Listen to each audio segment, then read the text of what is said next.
اعوذ باللہ من الشیطان الرجیم بسم اللہ الرحمن الرحیم۔ اب دو رکوع آ رہے ہیں انفاق فی سبیل اللہ پر، اور یہ قرآن مجید کا ذروہ سلام ہے انفاق کے موضوع پر۔ لیکن ان کو پڑھنے سے پہلے نوٹ کر لیجئے کہ اللہ کی رضا جوئی کے لیے اپنا مال خرچ کرنا جو ہے، اس کے لیے دین میں کئی اصطلاحات ہیں۔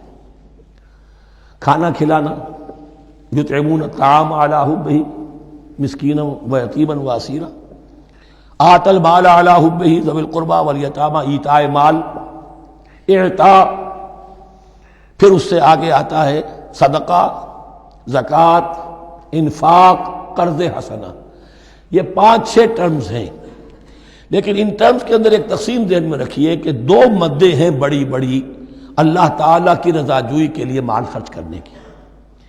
ایک مد ہے غرباء، یتامى، مساکین، محتاج، بیوائیں، ان کے لیے، یعنی ابنائے نو میں سے، یہ آپ کے معاشرے کے اجزاء ہیں، آپ کے بھائی بند ہیں، آپ کے رشتہ دار ہیں، آپ کے اعزاء و اقرباء ہیں، ان کے لیے خرچ کرنا۔ تو یہ بھی اللہ کو بہت پسند ہے، اس کا اجر ملے گا۔ یہ بھی گویا کہ اللہ تعالیٰ ہی کے لیے آپ نے خرچ کیا۔ ایک ہے اللہ کے دین کے لیے خرچ کرنا، انفاق کا لفظ اس کے لیے ہے، اور قرض حسنہ اس کے لیے۔ انفاق کے مال، انفاق فی سبیل اللہ، اللہ کی راہ میں خرچ کرنا، اللہ کے دین کی دعوت کو عام کرنا، اللہ کی کتاب کے پیغام کو عام کرنا، اللہ کے دین کی دعوت کو اس طرح ابھارنا کہ باطل کے ساتھ زور آزمائی کرنے والی ایک طاقت پیدا ہو جائے، ایک جماعت وجود میں آئے، ان کے لیے اساد و سامان فراہم کیا کرنا، تاکہ دین کے غلبے کی ہر مرحلے کے جو تقاضے اور ضرورتیں ہیں وہ پوری ہو سکیں۔ تو جو اس کام میں صرف ہوگا وہ ہے انفاق فی سبیل اللہ، یا اللہ کے ذمے قرض حسنہ۔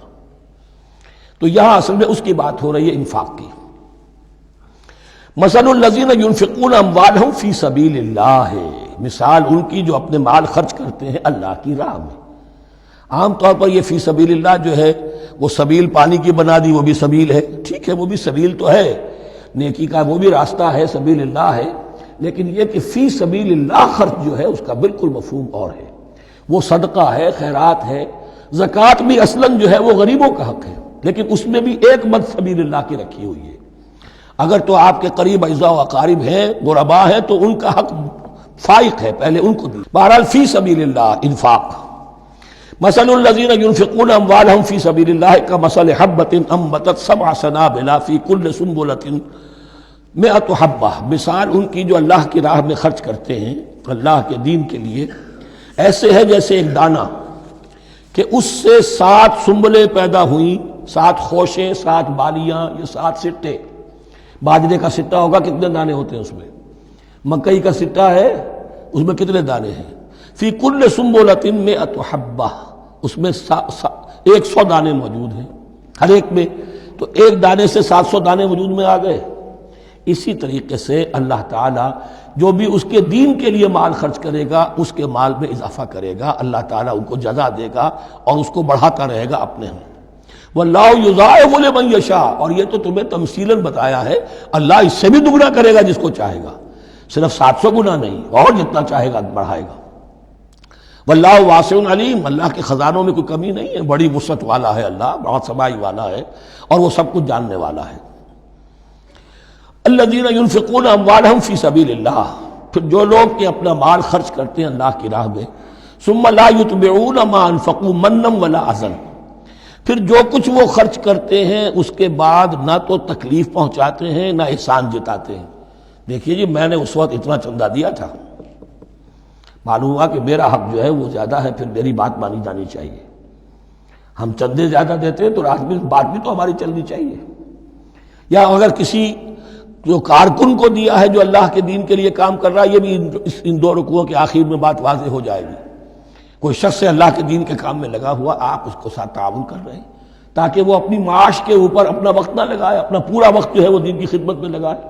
لیکن اب اگر کہیں آپ نے اس کو جتا بھی دیا، اس پر احسان بھی رکھ دیا، کوئی تکلیف دے کلمہ کہہ دیا، تو جو آپ کا اجر و ثواب تھا وہ زیرو ہو جائے گا۔ الذین ينفقون اموالهم فی سبیل اللہ ثم لا یتبعون ما انفقوا منا ولا اذى، جو انفاق کرتے ہیں اس کے بعد اس کے پیچھے نہ تو جتلاتے ہیں نہ کوئی اور تکلیف پہنچاتے ہیں، لہم اجرہم عند ربہم ولا خوف علیہم ولا هم یحزنون، ان کا اجر ان کے رب کے پاس محفوظ ہے اور ان کے لیے مغفرت ہے، ولا خوف علیہم ولا هم یحزنون، ان کے اوپر نہ کوئی خوف ہوگا اور نہ کوئی ان کو حزن سے دوچار ہوں گے۔ قول معروف، بھلی بات کہنا، ومغفرہ اور درگزر کرنا، خیر بہتر ہے من صدقۃ اس خیرات سے یتبعھا اذی جس کے بعد کے اذیت پہنچائی جائے۔ کوئی آپ سے فرض کیجئے کوئی ضرورت کے لیے آئی گیا ہے، کسی نے ہاتھ پھیلا دیا ہے، تو آپ اگر آپ نہیں کر سکتے مدد، قول معروف نرمی کے ساتھ جواب دے دیجئے، معذرت کر لیجئے۔ یا یہ ہے کہ اگر کسی سائل نے آپ کے ساتھ درستی کی ہے تو پھر بھی یہ ڈانٹیے نہیں، وَأَمَّا السَّائِلَ فَلَا تَنْهَرْ، پھر بھی یہ ہے کہ مغفرت معاف کیجئے۔ یہ کہیں بہتر ہے اس سے کہ دے تو دیا، خیر من صدقۃ یتبعھا اذی، اس کے بعد اسے دو چار جملے بھی سنوا دیے، کوئی اور سلواتیں بھی سنا دی اسے، تو اس کا کوئی فائدہ نہیں ہوا۔ واللہ غنی حلیم، اللہ تعالیٰ غنی ہے اور حلیم ہے۔ یہ کیوں کہا گیا کہ تم اگر کسی کو دے رہے ہو تو اصل میں اللہ کو دے رہے ہو۔ ایک حدیث میں آتا ہے کہ اللہ تعالیٰ اپنے بندے سے شکایت کرے گا، اے میرے بندے تیرے پاس مال تھا، میں نے تجھ سے مال طلب کیا تھا، میں بھوکا تھا، میں نے تجھ سے روٹی مانگی، تو نے مجھے کھلایا نہیں۔ بندہ کہے اللہ تو غنی ہے، تجھے بھوک، تجھے احتیاج ہے، کہ وہ جو میرا بندہ تھا جو بھوکا تھا، اس نے جو مانگا تھا تجھ سے وہ میں ہی تھا، اصل میرا بندہ تھا۔ الخلق عیال اللہ، تجھ سے انہیں کھانے کو نہیں دیا تجھے، تو گویا کہ مجھے نہیں دیا۔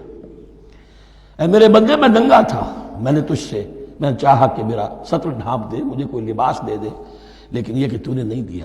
یہ اسی طریقے سے تو سمجھ لیجئے کہ اللہ تو غنی ہے، جو دے رہے ہو سمجھ لو کہ اللہ کو دے رہے ہو، اور حلیم ہے، وہ حلم والا ہے، فوراً نہیں پکڑتا تمہیں۔ تم جو بھی کرتے ہو، جو دل سے اتری ہوئی شے وہ اللہ کے نام پہ دے دو، جو ردی چیز ہے وہ اللہ کے نام پہ دے دو، تو اللہ تعالیٰ کی غیرت جو ہے اسی وقت اگر جوش میں آ جائے اور تمہیں پیس کے سرما کر دے وہ، تو وہ کر سکتا ہے، لیکن نہیں، حلیم ہے، وہ دیکھتا ہے کہ میری توہین کر رہا ہے، مجھے دے رہا ہے اور یہ دے رہا ہے۔ صدق اللہ العظیم۔